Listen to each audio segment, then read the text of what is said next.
sa taong nakalilimot. Di ba?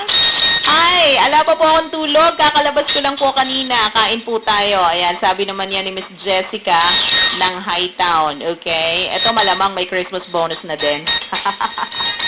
Greet niyo po ako. Kadadating ko lang dito sa amin. No work po kami now. Ayan. Di bale. Bayad naman di ba? Happy Radio natin FM listening din kay Miss Jessica ng Hightown and Janice Hernandez ng Santa Monica, San Luis. Okay? Pabati sa inyong lahat.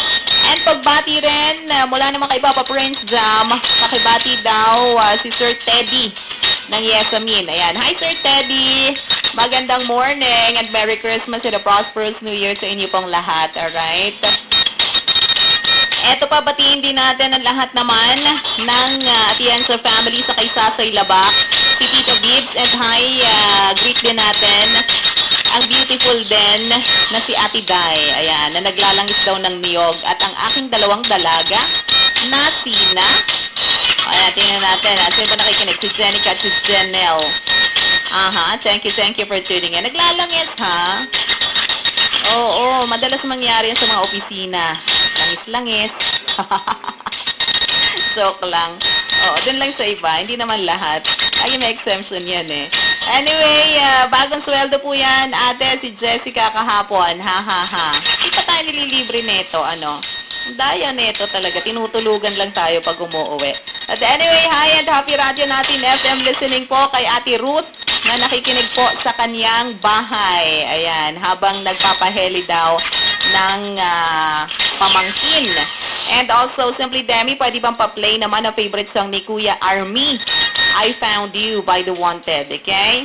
And also, Simply Demi, happy radio natin, FM listening po taga rito sa Mataas na Bayan. Lalo ng Reyes family, and pa-play po ng favorite song namin na Paalam by Silent Sanctuary, okay? Naku, ikaw naman, paalam agad-agad. Hindi ba pwedeng muna, bakasyon muna, saka na yung tuluyang pamamaalam. Literal. Joke lang Anyway, happy radio natin FM listening din po kay Kuya Ruel na nakikinig po sa kanyang jeep habang nag-aabang ng pasahero. Ayan. Naku, dadami na yung mga pasahero natin kasi Christmas season, lalo na pag nagbakasyon ng todo-todo, di ba?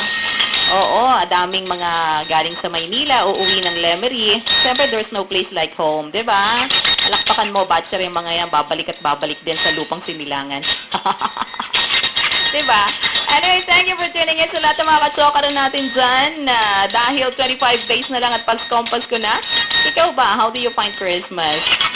Nakasiguro sa akin, ang Christmas ay pagmamahalan, pagbibigayan, at siyempre ay pagpapakita ng pagkakaisa sa buong, hindi lang pamilya, kundi buong daigdig.